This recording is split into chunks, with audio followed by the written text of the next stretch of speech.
Tiger spotting area, Tholpetty forest. வணக்கம் நண்பர்களே, எப்படி இருக்கீங்க? இன்னைக்கு நம்ம பார்க்க போறது கேரளா கர்நாடகா பார்டர்ல இருக்கிற ஒரு அடர்ந்த வனப்பகுதி. இங்க யானைகள், காட்டெருமைகள், கடைமானுன்னு பலதரப்பட்ட வனவிலங்குகள் இருக்கு. உங்களுக்கு ரொம்பவே அதிர்ஷ்டம் இருந்தா புலி அல்லது சிறுத்தையை கூட நேர்ல பார்க்கக்கூடிய ஒரு இடம் தான் இந்த தோல்பட்டி. இன்னைக்கு நம்ம வீடியோல தோல்பட்டி ஜீப் சஃபாரி எப்படி இருக்கும், நாங்க பார்த்த வனவிலங்குகள் என்னென்ன, சஃபாரி டிக்கெட் எப்படி புக் பண்றது, இங்க தங்குறதுக்கும் நல்ல சாப்பாட்டுக்கும் எந்தெந்த பெஸ்ட் ஆப்ஷன்ஸ் இருக்கு, இது போல தோல்பட்டி பத்தின A to Z complete guide தான் இந்த வீடியோ. ஸ்கிப் பண்ணாம கடைசி வரைக்கும் பாருங்க. வாங்க இப்ப நம்ம காட்டுக்குள்ள போகலாம். வணக்கம், வந்தனம் and welcome back to my channel ஹவுரிதம் எக்ஸ்ப்ளோர். நல்லா இழு, மூக்கிட்டு சைடில் வச்சுட்டு வலிக்கலாம். கைய வைக்காதடா மண்டபல. We are on the way to Tholpetty safari. ரொம்ப சில்லுன்னு இருக்குங்க. ஐயோ, கிளம்புறோம். அங்க போய் பார்க்கலாம் எப்படி அவைலபிலிட்டி இருக்குது. நாம தங்கியிருந்த ரெசார்ட்ல இருந்து இந்த சஃபாரி பாயிண்ட் கிட்டத்தட்ட ஒரு 350 மீட்டர் இருக்கு. பக்கத்துல தானே இருக்குன்னு நடந்து போயிட வேணான்னு தான் நமக்கு அறிவுறுத்தினாங்க. ஏன்னா நமக்கு எதிர வலது பக்கம் தெரியுது மொத்தமுமே தோல்பட்டி ஃபாரஸ்ட் தான். இரவுல சுத்தமா இருட்டாவே இருந்ததுங்க. போன வீடியோ பார்த்து தான் தெரிஞ்சிருக்கோம் உங்களுக்கு. நாமளும் காலையில 6:30 மணிக்கெல்லாம் கிளம்பிட்டோம். போய் சஃபாரி டிக்கெட்டை வாங்கிடுவோம். ஏன்னா கூட்டம் எப்படி இருக்கும்னு தெரியல அப்படின்றதுக்காக காலையில நேரத்தோடயே போயிட்டு சஃபாரி டிக்கெட் வாங்க சொன்னாங்க.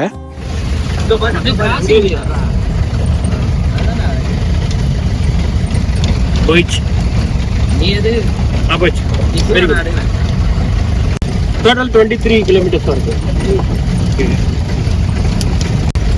இன்னைக்கு காலையில என்ன சைட்டிங் கிடைச்சதா? കുറച്ച് വണ്ടിയെ പോയിട്ടുള്ളൂ, கம்மியா தான் போயிருக்கு வண்டி.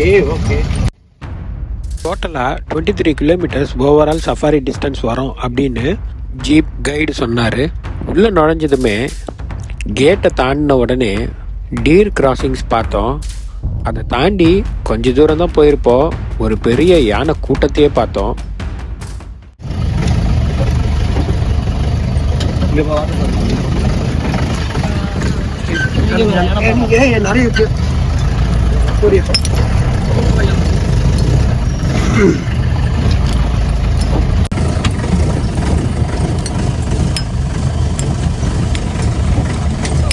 இங்க நம்ம வண்டி வந்து நின்னதும் இந்த குட்டி யானையை நோட் பண்ணுங்க. வந்து அதனுடைய கூட்டத்துக்கு நடுவுல பூந்துக்கும். மற்ற யானைங்களுக்கு இடுக்கல.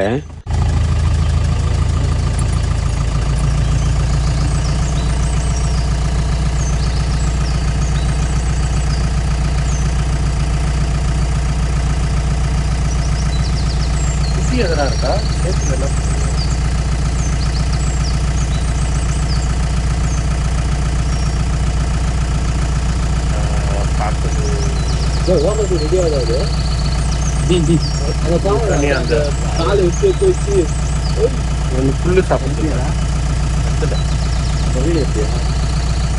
நீங்க தொல்பட்டி சஃபாரி போக விருப்பப்பட்டீங்கன்னா தமிழ்நாட்டில் எங்க இருந்தாலும் மைசூருக்கு வந்துருங்க. மைசூர்ல இருந்து நாகர்ஹோலே வழியா தான் தொல்பட்டிக்கு வந்து ரீச் பண்ண முடியும்.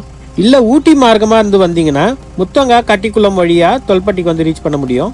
நாம நம்ம பயணத்தை கொல்லேகால் கிட்ட இருந்து ஸ்டார்ட் பண்ணோம். அதனால நாங்க நாகர்ஹோலே வழியா தான் இந்த பக்கம் வந்தோம். அது நல்ல எக்ஸ்பீரியன்ஸா இருந்தது. போன வீடியோ நீங்க பார்க்கலன்னா போய் பாருங்க. ரொம்பவே இன்ட்ரெஸ்டிங்கா, த்ரில்லிங்கா இருக்கும் நாகர்ஹோலே காட்டு வழி பாதை.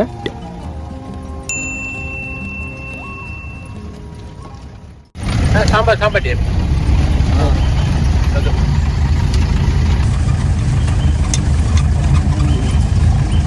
வீடியோ நித்தின் போட்டோ தலை.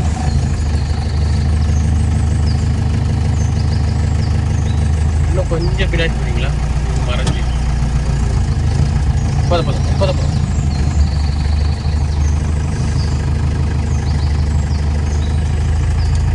சூப்பராக என்ட்ரன்ஸ்.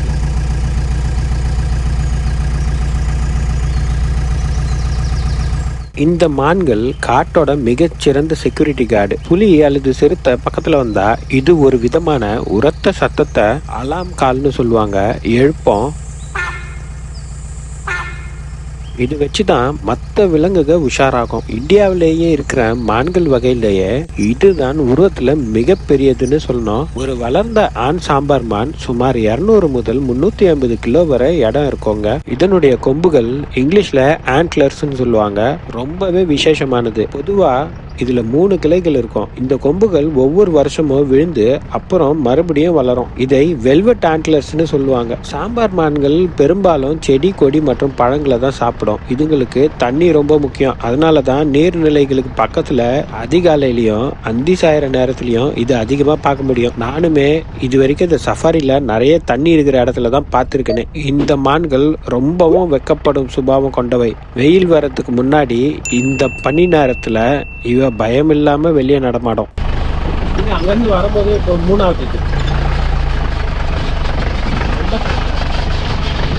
அங்கேயே இருக்கு.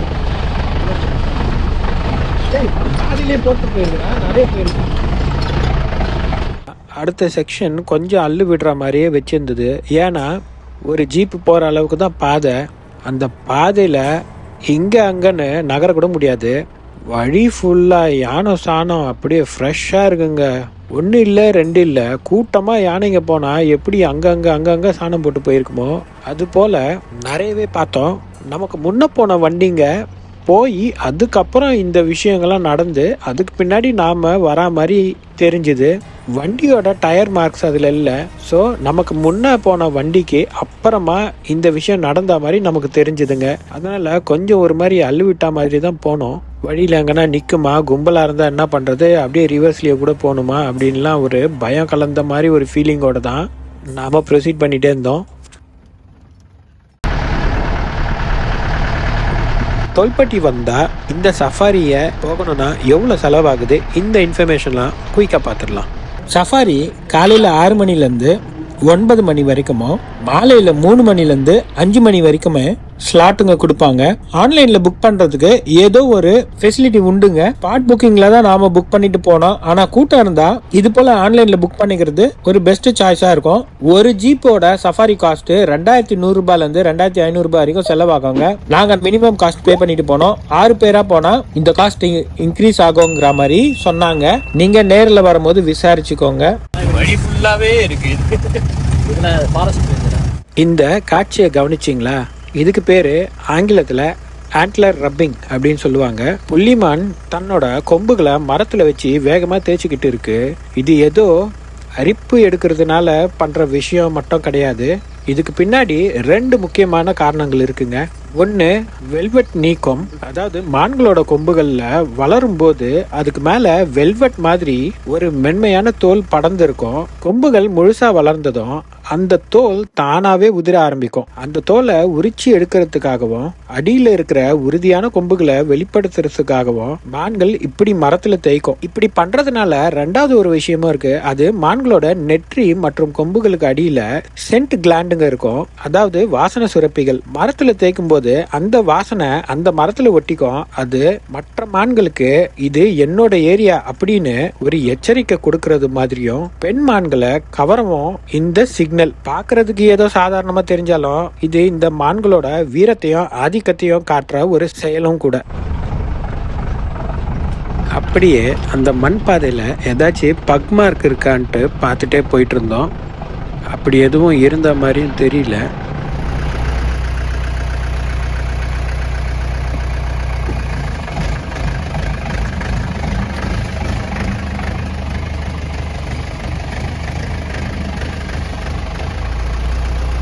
என்ன இருக்கு?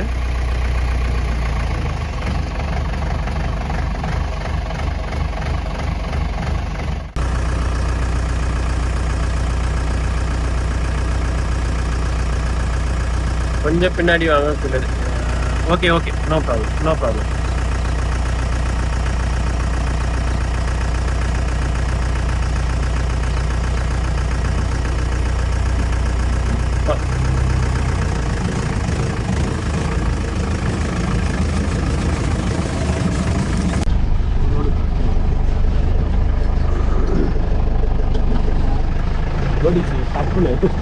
GoPro ரெக்கார்ட் ஆயிடுச்சு.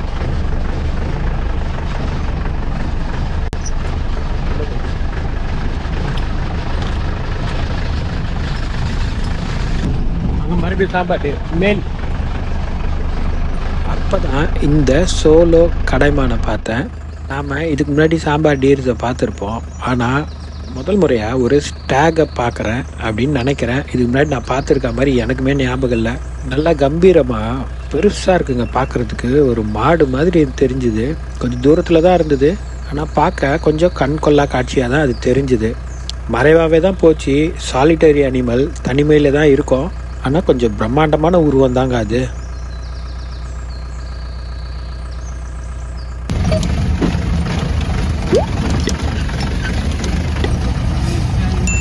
டைகர் பார்த்துருக்கீங்க சஃபாரி வரும்போது? ஓகே. Elephant okay. லெப்பர்டு பார்த்துருக்கீங்களா? பார்க்கல. ஓகே. ஒரு நல்ல த்ரில்லிங்கான செக்மெண்ட் நமக்கு கிடச்சிது. தொல்பட்டியில் புலி எப்பவுமே சைட் ஆகிற ஒரு ரெஸ்டிங் ஏரியா நமக்கு கைடு காமிச்சாரு. அப்போதைக்கு அங்கே புலி இல்லை, ஆனால் ஒரு மாதிரியான நிசப்தம் அங்கே இருந்தது. தூரத்தில் மான்களுமே நம்ம கண்ணுக்கு தெரிஞ்சுது. ஸோ கண்டிப்பாக இந்த இடத்துல இல்லை அப்படிங்கிறது நமக்கு தெரிஞ்சுட்டு கொஞ்ச தூரம் தான் வந்திருப்போம். கண்டினியூஸாக அலாம் கால்ஸ் லங்கூர் குரங்குகளோடதும் புள்ளிமான்களோடதும் ஒரு இடத்துல கேட்டுட்டு இருக்க மாதிரி இருந்ததுனால கைடு கொஞ்ச நேரம் நிறுத்தினாரு. நாமளாம் பார்த்துட்டு இருந்தோம். ஐ மீன் ஒரு கில் அட்டம்ப்ட் நடந்ததான்னு எக்ஸாக்டா தெரியல. திடீர்னு இந்த குரங்குகளும் மான்களும் நார்மலா ரெஸ்ட்ல இருந்தது எல்லாமே எந்திரிச்சு ஓட ஆரம்பிச்சிடுச்சு. குரங்குகள்லாம் ஏறி மரத்துல தாவ ஆரம்பிச்சிடுச்சு. ஒரு மினி போர்க்களம் மாதிரி தான் அந்த இடம் நமக்கு தெரிஞ்சுது. அந்த எக்ஸ்பீரியன்சஸ் எல்லாம் இப்போ நீங்க பாருங்க.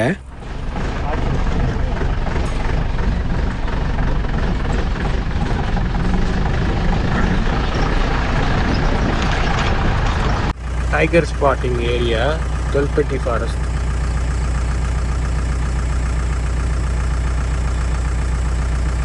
தூரத்தில் மான்லாம் இருக்கு. இப்போ இப்போதைக்கு எதுவும் இல்லை.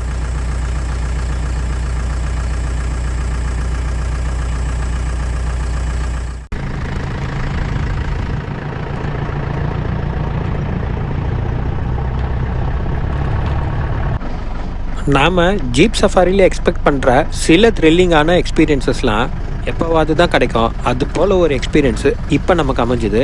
நீங்களே அதை பாருங்கள். ஒரு சின்ன அலர்ட் கால் வந்த உடனே இந்த ப்ரே அனிமல்ஸ் எல்லாம் எப்படி ஓடி ஒளியிறத பார்க்குதுன்னு மட்டும் பாருங்களேன். நாங்கள்லாம் ஏதோ எங்கள் ஜீப் வந்து நின்னதுனால தான் இந்த லங்கூருங்க இந்த ரியாக்ஷன் கொடுத்ததுன்னு பார்த்தா இங்கே வேற ஏதோ நடந்துட்டு இருக்குங்க. என்ன பண்ணிச்சு சாப்பிட நல்லா இருக்குமோ கீரை? சமைச்சு சாப்பிடலாமே. படிச்சு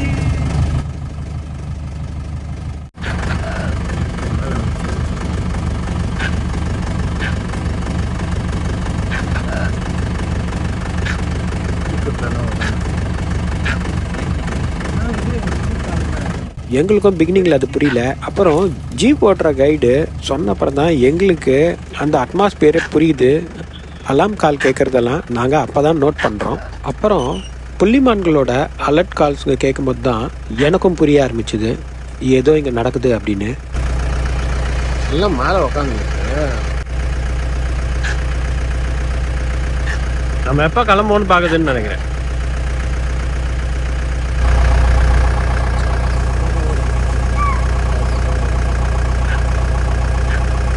நிறைய ஓடுது. இது எல்லாமே அங்கே ஓடுது. என்ன இது சினிமா மாதிரி? இது ஏதோ டைகர் இருக்குது. இல்லை சண்டைங்க சண்டை போடு. என்ன ஓடிச்சு?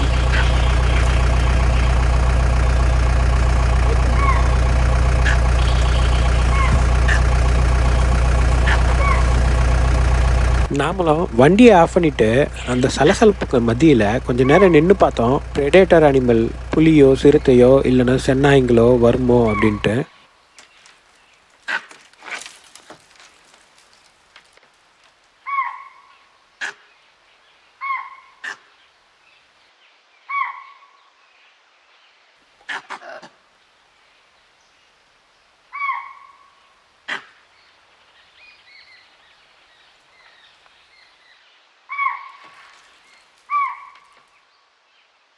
ஆனால் அது மாதிரி எதுவும் வரலை. கொஞ்சம் ஏமாற்றமோட டிசப்பாயின்மெண்ட்டோட கிளம்ப வேண்டியதாகிடுச்சு. ஆனால் கண்டிப்பாக அங்கே ஏதோ நடந்திருக்கு. மேபி நம்ம ப்ரெசன்ஸ்னால இந்த புலியோ சிறுத்தையோ இதெல்லாம் கொஞ்சம் எலிசு வேணுமல், அதனால ஏதோ ஒரு அட்டம்ப்ட் பண்ணாமல் போச்சான்லாம் நமக்கு தெரியல.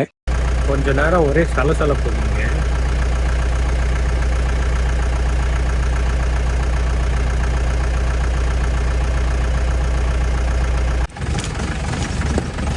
வியூ கிடைக்குமா இங்க வந்து?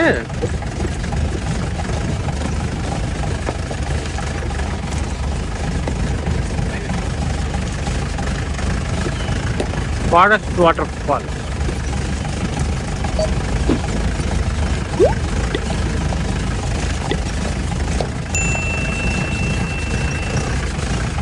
சின்ன வாட்டர் ஃபால். இதுக்கப்புறம் எதுவும் நாம் பெருசாக பார்க்கல. நாமளும் சஃபாரி ஆல்மோஸ்ட் முடிக்கிற ஸ்டேஜுக்கு வந்துட்டோங்க. கிட்டத்தட்ட 1.25 மணி நேரம் நாம் சஃபாரியில் இருந்திருப்போம். மொத்த சஃபாரிலையுமே எனக்கு தெரிஞ்சு நம்ம வண்டி மட்டும்தான் இருந்திருக்கோம். ஏன்னா கூட்டம் ரொம்ப அவ்வளவா இல்லை. நாங்கள் போன அந்த டைமில் நாகர்ஹோலே பேன் பண்ணதுனால சஃபாரி க்ளோஸ் பண்ணி வச்சுருந்தாங்க. அதனால கூட்டம்லாம் இங்கே வருவாங்கன்னு பார்த்தோம். பட் அவ்வளோ ஒன்றும் க்ரௌட் இல்லை. நாங்கள் தான் 5வது வெஹிக்கிள் அன்னைக்கு அப்படின்னு சொன்னாங்க. மேபி லாஸ்ட் வெஹிக்கிள் நம்ம தான் இருந்திருப்போம் சஃபாரி முடிச்சு வந்ததுல. ஒன்று புரிஞ்சுதுங்க, இந்த சஃபாரி பாதையை நாம மட்டும் உபயோகிக்கல, கூட்டமா யானைகளும் உபயோகிச்சிருக்கு. ஏன்னா வழி நெடுக யானை சாணம் பிகினிங்ல இருந்து லாஸ்ட் வரைக்கும் இந்த பாதை முழுக்க இருக்குங்க. இந்த சஃபாரி எப்படி இருந்துச்சு அப்படின்னு என்கிட்ட கேட்டீங்கன்னா, நாம பல சஃபாரிகளை பார்த்திருப்போம். இது கொஞ்சம் புதுசா தான் இருந்தது. எந்த வகையில புதுசுன்னு கேட்டீங்கன்னா, யூஸ்வலா எல்லா சஃபாரியுமே கவர்மெண்ட் தான் ஆப்ரேட் பண்ணுவாங்க ஃபாரஸ்ட் டிபார்ட்மெண்ட் வழியா. ஆனா இங்க ஃபாரஸ்ட் டிபார்ட்மெண்ட் பிரைவேட் ஜீப் டிரைவர்ஸை வச்சு தான் ஆப்ரேட் பண்றாங்க. இதுல பல பேர் வைல்ட் லைஃப் நாலேஜோட இருப்பாங்க. சில பேர் எப்படி இருப்பாங்கன்னு எனக்கும் தெரியல. அப்படி இருக்கும்போது ஒரு இக்கட்டான சூழ்நிலை, ஒரு யானையே முன்ன நின்னுச்சுன்னா கூட அதனுடைய மேனரிசமையோ டேக்கிள் பண்ணி சிச்சுவேஷனை ஹேண்டில் பண்ணுவாரா அப்படிங்கறதெல்லாம் தெரியல. இது என்னுடைய தனிப்பட்ட கருத்து. இந்த சஃபாரி ஒரு புதுவிதமான அனுபவமா தான் இருந்தது. கண்டிப்பா ஒன் டைம் ட்ரை பண்ணலாம். நாகர்ஹோலேவோட இணைஞ்ச ஒரு காடு அப்படிங்கிறதுக்காக நாகர்ஹோலே லெவலுக்கு இதை நம்ம எக்ஸ்பெக்ட் பண்ண முடியாது. ஆனா இங்கேயுமே உங்களுக்கு பல நல்ல அரிய வாய்ப்புகள் அமையக்கூடிய இடம் தான் இந்த தொல்பெட்டியும்.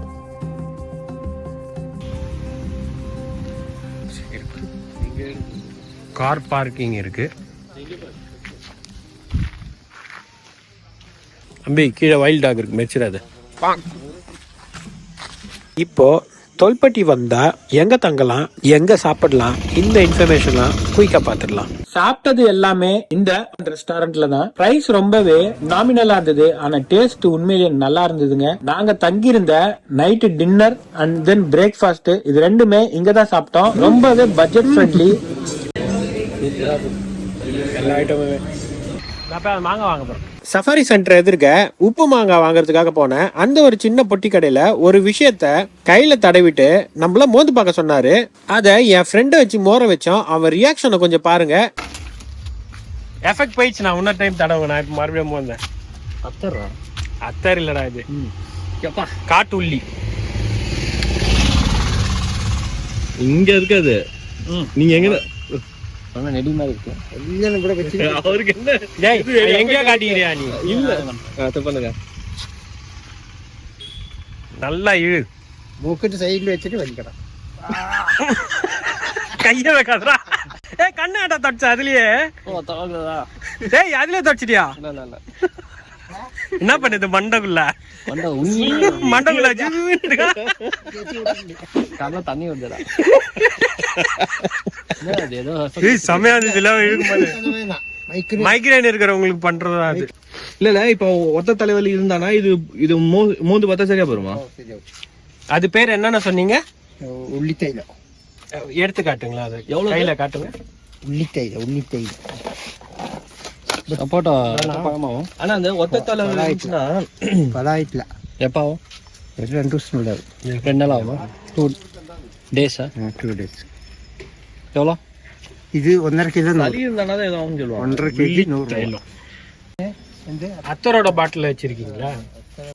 அப்படிதான் வருது. அப்படிதான் வருமா?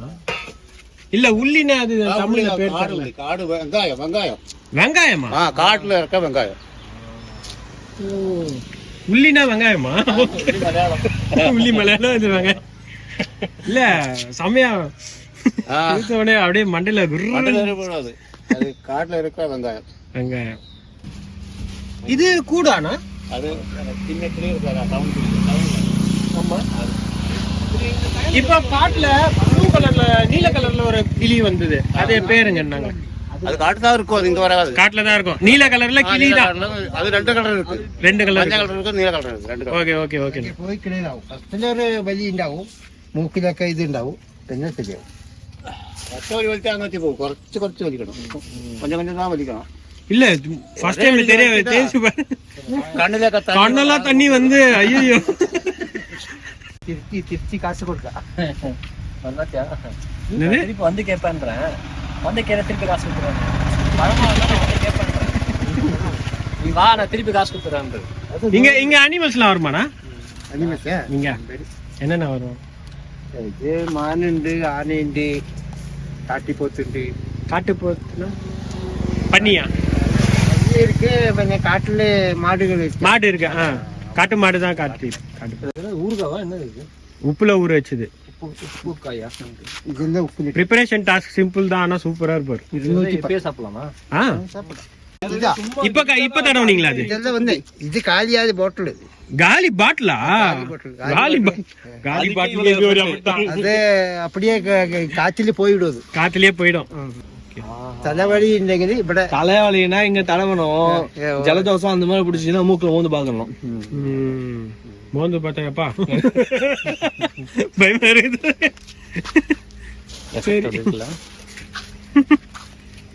மணியை வச்சு வீடியோ எடுத்தாச்சு. ஆனா ஊர் ரியாக்ஷன் தான் பயங்கரம். ஃபர்ஸ்ட் டைம் உன்னை மிஸ் பண்றேன், நான் எக்ஸ்பெக்ட் பண்ணவே இல்லையா. இந்த ஒரு ரெசார்ட்ல தான் தங்கணும், ரெயின் ட்ரீ ரெசார்ட். இது எங்க இருக்குன்னு பாத்தீங்கன்னா தொல்பெட்டி சஃபாரி பாயிண்ட்ல இருந்து ஒரு 300 மீட்டர் தூரத்துல தான் இருக்கு. உண்மையிலேயே ரொம்பவே கம்ஃபர்டான ஸ்டே தான். ஸ்விம்மிங் பூலுமே இருக்கு, 2 விதமான ரூம்ஸ் இருக்கு. நீங்களே இங்க பாருங்க, ரீசனபிள் காஸ்ட் தான். இது ஒன்றும் பெய்டு ப்ரமோஷன் கிடையாதுங்க.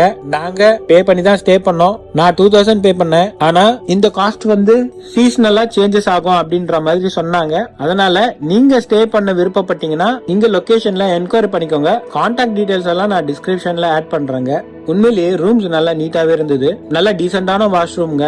24 hours ஹாட் வாட்டர் ஃபெசிலிட்டி இருக்கு. டிவிஸ் மட்டும் கிடையாது. இந்த ரெசார்ட்டுக்கு ஆப்போசிட்ல நேரா இருக்கிறது மொத்தமுமே தொல்பட்டி ஃபாரஸ்ட் தான். இந்த ரெசார்ட்ல 2 தடவை எலிஃபேண்ட்ஸுமே வந்திருக்கு அப்படின்ற மாதிரி சொன்னாரு. சோ நல்ல கம்ஃபர்டான ஸ்டே தான் இங்க கிடைச்சது. சோ நீங்க தொல்பட்டி வந்து தங்கணும்னு பிளான் பண்ணீங்கன்னா இந்த வீடியோ உங்களுக்கு பக்காவான ஒரு டூர் கைட் வீடியோவாவே இருக்கும். நம்ம அடுத்த வீடியோல முத்தங்கா, பந்திப்பூர் அண்ட் முதுமல்லான்ட்டு இரவுல செக் போஸ்ட் க்ளோஸ் பண்ண அப்புறம் கடைசி வெஹிக்கிளா இந்த காட்டு பகுதியை கடந்து வெளியில போனோம். அந்த த்ரில்லிங்கான பயணத்தை நெக்ஸ்ட் வீடியோவா பார்க்கலாம். Until then, it's a bye from How Rhythm Explore.